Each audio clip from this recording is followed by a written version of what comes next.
Hello there, everybody. Welcome to the Roderick Geo channel. Today, we're going to be watching a video that was recommended to me over on my Discord. The video in question is why Pakistan's economy keeps collapsing by Shadow of the Past. Now, I've not seen this channel, but if you want to go and check out this channel and this video, the link to the video will be in the description down below, so make sure to go and check that out. Give them a subscribe and a like. I don't know if what we're watching, but if it's recommended to me, then I trust it, right? So yeah, Pakistan's economy is perpetually on the brink of collapse, battered by inflation, political instability, and depreciating currency, having secured its 23rd IMF bailout since 1947. What is preventing Pakistan's economy from taking off? What is preventing Pakistan's economy from taking off? Um, I'm going to say religious conflicts. Um,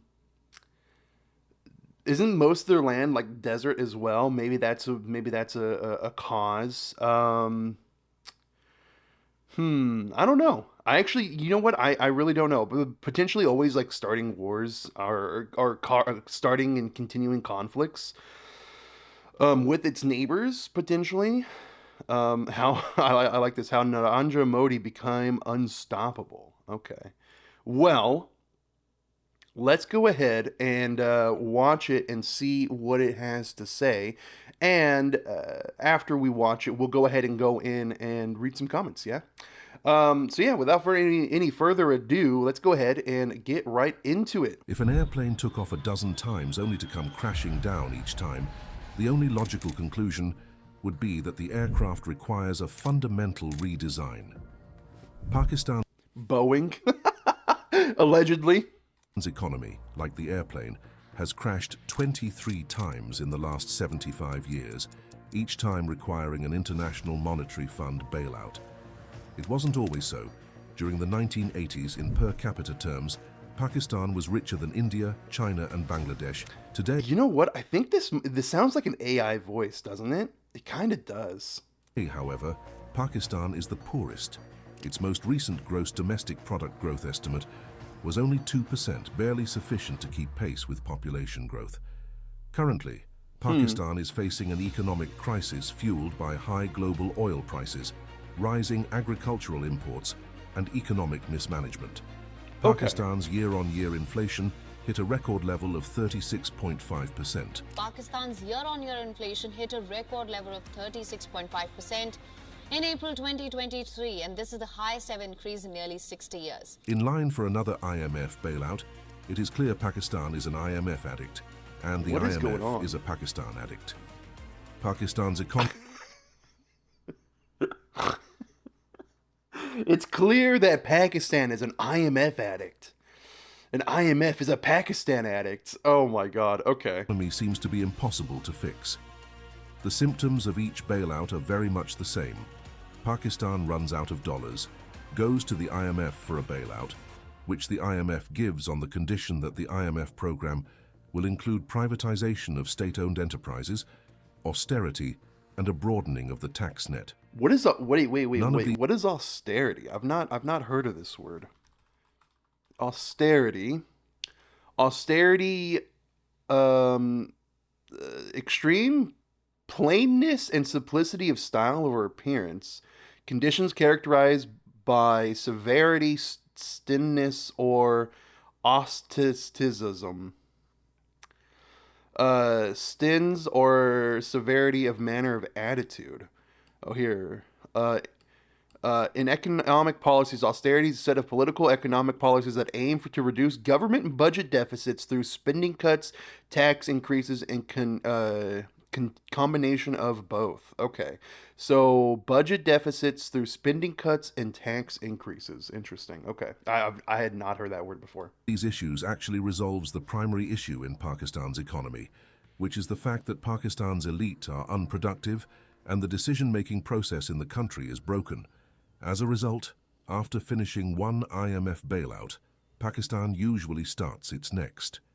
In this video, we will analyze the Interesting. deep-rooted structural defects which are slowly leading to the demise of Pakistan. How do I get a bailout? First, give me let's some take money. a look at why Pakistan is the IMF World Champion with a record 23 bailout packages. Pakistan is chronically short of dollars for various surface-level reasons. The federal government is effectively bankrupt and has been for a very long time. Last year, the sum of interest payments due on the government's debt obligations and pension payments owed to retired employees was more than the federal government's net revenue. The entire government machinery, which is severely bloated, is running on borrowed money. That borrowed money is not in Pakistani rupees, which is easier to manage, but in foreign currencies. Pakistan faces $25 billion of external debt payments in the fiscal year starting July, about 3 times its foreign exchange reserves. Okay. The main goals for the next IMF program will include ensuring balance of payments and debt sustainability, privatizing state-owned enterprise, increased tax revenues, and said Tahir Abbas, head of research at Karachi-based Arif Habib Limited. The EFF loans are typically approved for 3 to 4 years to support policies to fix structural imbalances and are repaid after 4.5 to 12 years. Interesting. Okay. For most of Pakistan's history, the majority of tax revenues are allocated to debt servicing, defense, and civil administration. Additionally, Pakistan has to import both food and fuel. So after paying debt, defense, administration, and What is importing this? Wait, a $500 note and a $1,000 note? What? What? I'm pretty positive that was never a thing. What is going on with this? Oh,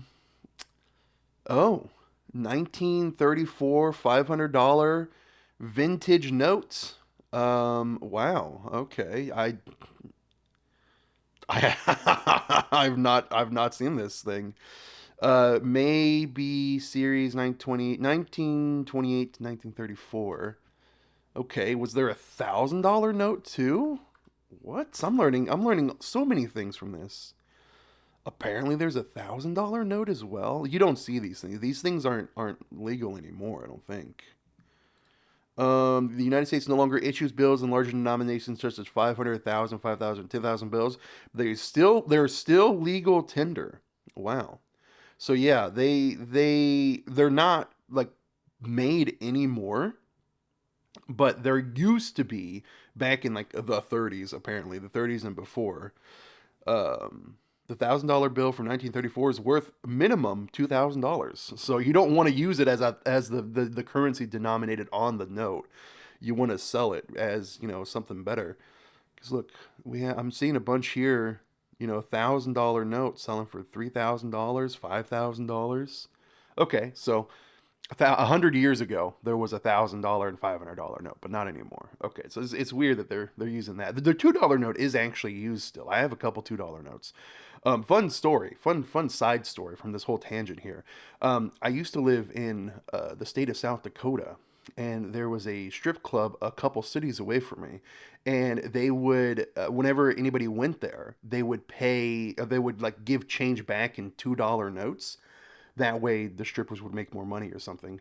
Anyways, we would have people that would go to the strip club come to the town that I was in, and I was a manager for a gas station at the time. So they would always pay in these $2 notes, and it was like, oh man, I don't want to touch that. Why are you handing me this? Anyways, weird side story. Anyways, I have a couple $2 notes somewhere stashed away, just because it's kind of cool. It's kind of like a novelty. Anyways, food and fuel. Pakistan has nothing to spend on large-scale asset creations, such as dams, canals, power plants, or even education or public health. Pakistan also has one of the lowest tax-to-GDP ratios at just 10%, with less than 1% of the population paying income tax. These imbalances are worse. It's crazy to hear. Less than 1% of the population. Less than 1% of the population is paying income tax. Wow. By the fact agricultural income, real estate, and retailers are hardly taxed for political reasons, which we will explore later. For a very long time now, Pakistan has not been able to generate enough tax revenue to meet its growing appetite for expenditure, and therefore usually borrows even more money at even higher interest rates to run the country for another year. So on average, every 4 years, Pakistan is alarmingly short of foreign exchange and goes to the IMF for a bailout. The IMF often provides Pakistan with the generic advice it provides most countries: to increase tax revenues, tighten monetary policy, and try to have a fiscally disciplined budget. Okay, here's the issue. There's a glaring issue. Right now I can see only 1% of their population is being taxed right now. Less than 1% of their population is being taxed right now. If you want to get out of this debt, instead of borrowing money in a loan that you have to pay back and continuously borrowing money in loans to pay back, I don't know, maybe tax your population. Now, that is coming from the person that says taxation is theft. I truly and honestly believe that. But less than 1%? Something's wrong there. There's got to be, like, if your country's in that type of issue, maybe you should try to tax your people just to get your country out of that, continuous cycle of bankruptcy. Maybe. Although this might help Pakistan, it does not solve the root cause of the issue, which is that Pakistan is one of the most unproductive countries in the world. Oh.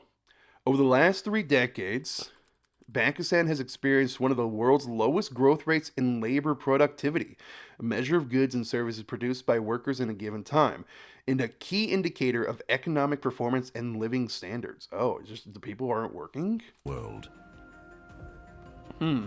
There sits an elite class at the apex of every economy.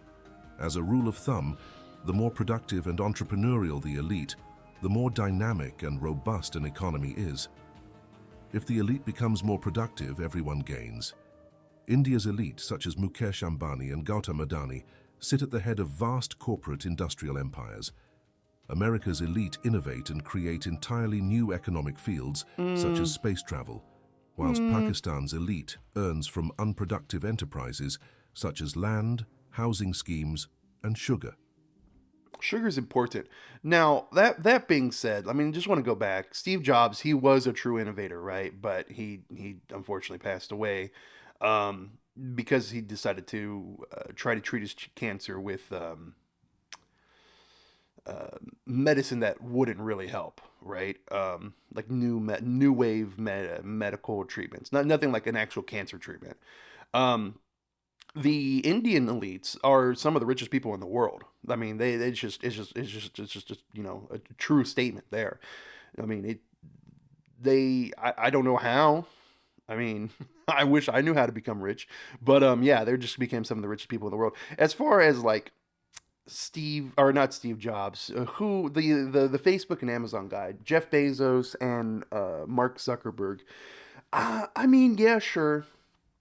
They were good at starting up businesses when they were younger, but I would say most of their money would come from acquisitions these days, because instead of innovating and doing new things, they typically buy other businesses and incorporate it. Same with like Elon Musk, because Elon Musk bought all of his businesses and incorporated it into, his repertoire, his armory of net worth producing businesses. So I don't know. And that's coming from somebody that's poor. So maybe don't take my word on any of that. But okay. Anyways, continue the video. Just take a look at the list of the richest Pakistanis in the world.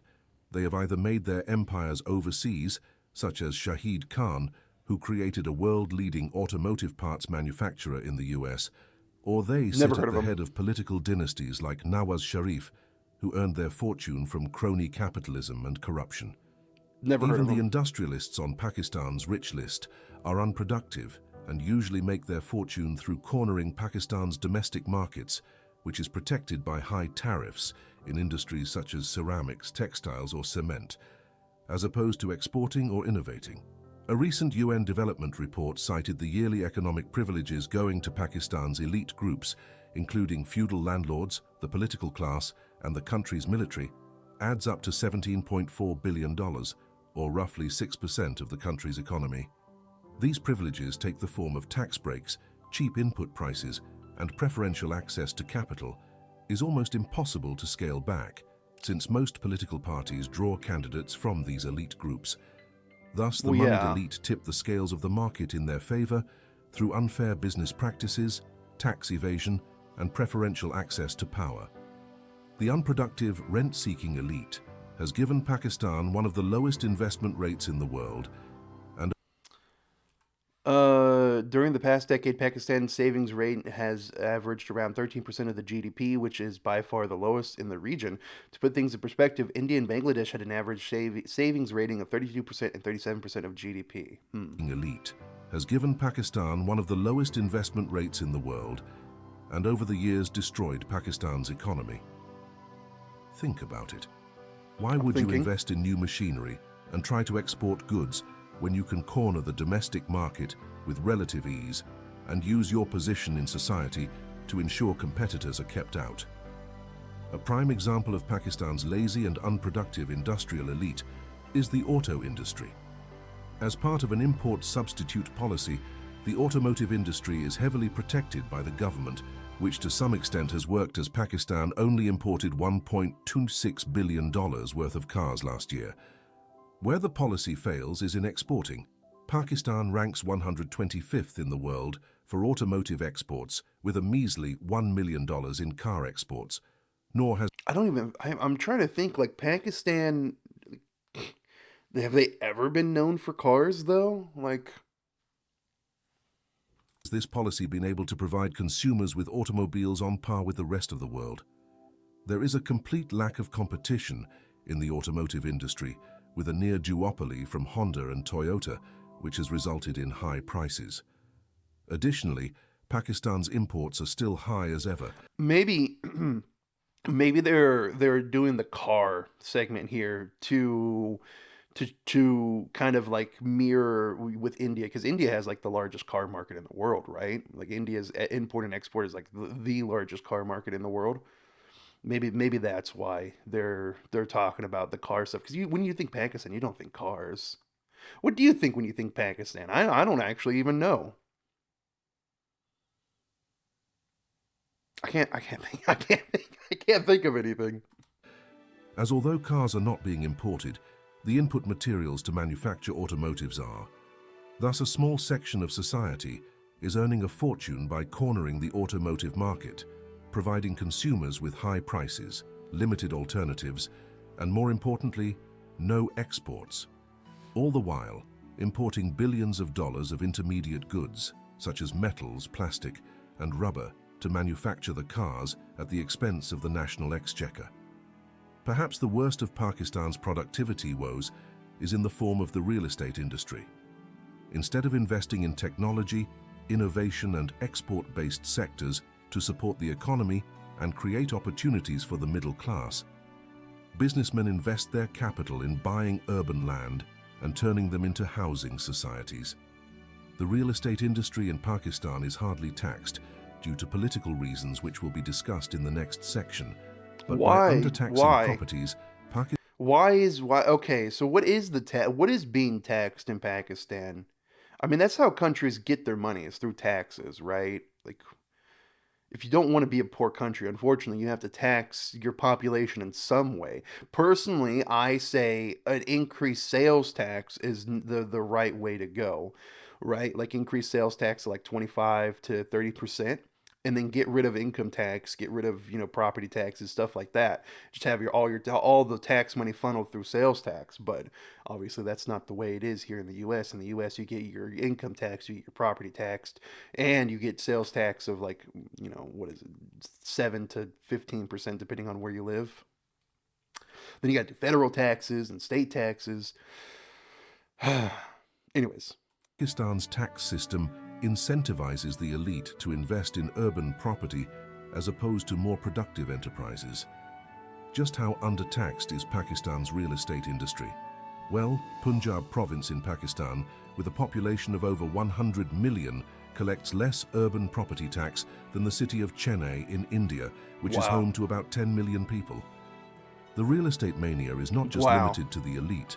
Middle-class Pakistanis would rather invest in a plot of undeveloped land, wait for the value to increase and sell, earning from the capital gains, which is essentially untaxed, as opposed to investing in the stock market or a productive job-creating enterprise.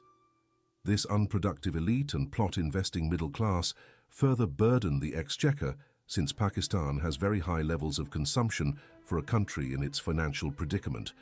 Pakistan imports every luxury item in the world at the behest of the elite class. Children of judges, bureaucrats, and feudal landlords have an import-heavy diet of branded attire, imported phones, and cosmetics.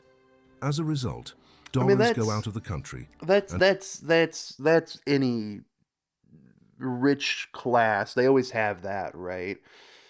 I don't know. When you become rich, it feels like the vast majority of rich people, for whatever reason, they become consumers and they have to buy all the good stuff. I don't know.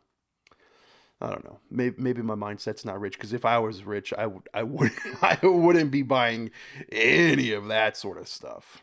I'd be keeping the money. I'd be investing it. I'd be saving it in some way. I'd try to build it in a more reasonable way so I can pass it down to my family. I don't know. And import bills touch the skies. This year alone, no less than $8 billion was squandered on the import of non-essential goods.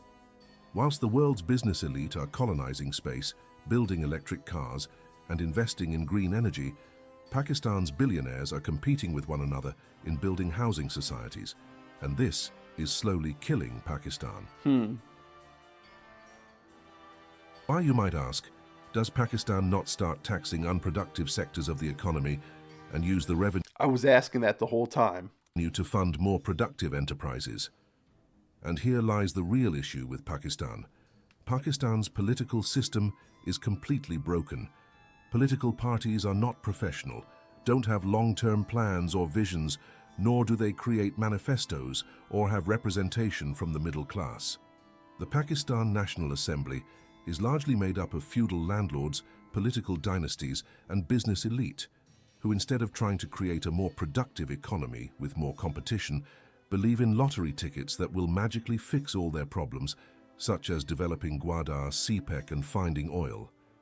To add to this, Pakistan's military has a history of involvement in running the country, whether through military dictatorships or by pulling the strings behind the scenes.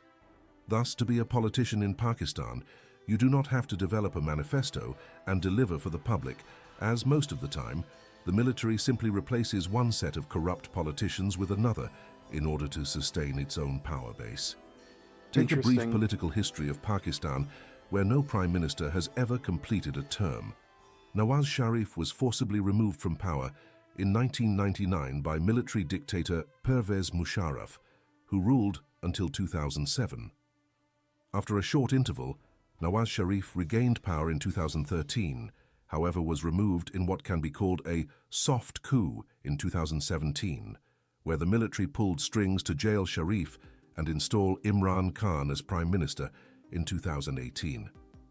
Imran Khan's rule lasted until 2022, where he was removed in another soft coup when the military withdrew support for Khan's government in favor of, you guessed it, Nawaz Sharif's Muslim League Party, led by his brother Shehbaz Sharif and daughter Maryam Nawaz. Aside from the Weird. political instability which The only thing I can say about all that is just weird. It's weird. deters foreign direct investment, Pakistan does not have a system that punishes incompetent politicians who refuse to enact change in the country. As long as they are on good terms with the military, regardless of performance, they will be elected. The military's involvement goes beyond politics and extends into business as well. Years of military rule have allowed the Pakistan Army to create a corporate empire boasting revenues of billions of dollars. This empire includes 2 of the top 10 companies by market capitalization on the Karachi Stock Exchange, Fauji Fertilizer and Mari Gas. The crown jewel of the Pakistan corporate empire is its real estate developing business. The Defense Housing Authority, operated by the military, is the leading real estate developer in Pakistan, handling the most desirable properties in Lahore, Islamabad, and Karachi. The business enables the military to acquire land at low costs, That was a weird often from the transition. government it oversees, and sell it at a huge profit, which is, of course, barely taxed and is mostly then invested overseas or spent on imports. Some of these stock photos and videos are very weird. Something as simple as agricultural policy is also skewed to benefit the elite as opposed to creating a more stable economy. Despite having millions of acres of arable land, Pakistan is a net food importer due to extremely low agricultural productivity and backward agricultural policies. For instance, sugarcane, which is one of the most water-intensive crops, is grown on nearly 2.5 million acres of arable land in Pakistan. This makes no economic sense for a country with a very serious water shortage. Yeah, I was gonna say sugarcane is not. You do not want to grow it in basically a country that is vast majority like arid plains and desert. As well as a country that has to import food. But because many sugar mill owners sit in the National Assembly and profit from Pakistan's highly protected sugar market, nothing can be done. Thus, why would the military and political elite, which is profiting billions of rupees from Pakistan's unproductive economy, allow this system? If you're gonna grow, if you want to have sugar, isn't there like a more sustainable way to get sugar? There's plenty of plants that you can produce sugar from. Of easy money to change. The incentives of the ruling elite do not align with long-term development goals and are entirely focused on maximizing short-term returns. Unfortunately, it is this ruling elite nexus of politicians, landowners, businessmen, and the military which refuses to allow Pakistan to become a more robust and productive economy. You may be wondering how Pakistan has managed to survive this long and narrowly avoided economic collapse multiple times. I mean, you said it from the beginning, 23 bankruptcies, bailouts from the IMF. This is not due to structural changes or policy initiatives, but due to the fact that Pakistan has been able to repeatedly monetize its geostrategic location. For instance, during the 1980s to 1990s, the Soviet invasion of Afghanistan allowed Pakistan to earn billions of dollars in US aid to fight off the Soviets. Okay. Once the Soviets withdrew, the US stopped giving aid, and Pakistan's economy began to crumble again. By 2001, on the brink of collapse, the US invaded Afghanistan and began providing billions in aid again. More recently, China has been providing billions in loans to try to strengthen Pakistan as a check against India. Additionally, millions... Yeah, China just wants to take over, and they're using Pakistan as a stepping stool, basically, to get. I mean, basically, just you know what China really wants at the end of it all? China wants to go through and completely take over Pakistan and make it its own, make it part of China, and that's what's going to happen, guys. That's what's going to happen. Every country that China helps, they secretly just want to take over. Of overseas Pakistanis in the Gulf region, Allegedly, and the West send billions of dollars in remittances, keeping the economy afloat. However, hoping for a bailout or miracle is not an economic strategy, and eventually, Pakistan will have to take steps towards building a more productive and inclusive economy. The only question is, will it be too late? I've been your host, Albert. If you have enjoyed the video, leave a like and subscribe. Interesting. Until next time. Interesting. Host Albert, huh? I think this is an AI voice. I do want to check. I want to go in here. I want to take a look at this. United Kingdom. It says it's from the United Kingdom. Interesting. It definitely 100% sounds like an AI voice, though, right? Like almost 100%. That's AI. They have no other links to anything. They only have 8 videos. Channel's been around for that long. Okay. Interesting. All their videos are on Elon Musk or India and Pakistan. And then the Sins of Pakistan. Interesting. Okay. I think it's an AI voice. Don't quote me on that. That's just, it feels to me like that's AI. And there's not much more information to say otherwise. Other than that, you know what? I feel like I learned a lot. It felt very biased against Pakistan. I was kind of hoping, I don't know, if the video would include something that was good about Pakistan somewhere in there, but maybe there's not. I don't really know much about Pakistan. Maybe there's not too much good. I don't know, to be honest with you. But yeah, it does seem like Pakistan has a lot of issues, right? It really, really does seem like that. They've had issues since the very beginning. But if you think about it, like, okay, if they're having so many issues, why are they able to put up such a why are they such a big thorn in India's side, right? Because I don't know. I don't know. I don't know. I'm not geopolitically minded enough. I don't know enough about Pakistan. So, um, okay. Well, I'm curious to see what the comments are like. I really am. Hmm. Yeah, let's go ahead and take a look at the comments. We'll look at the top comments first, and then we'll go look at some of the newer comments as well. Pakistan is an IMF addict, and the IMF is a Pakistan addict. Uh, I don't know. This is talking about billionaires. Pakistan army has never won a battle, or never won a war, but never lost an has.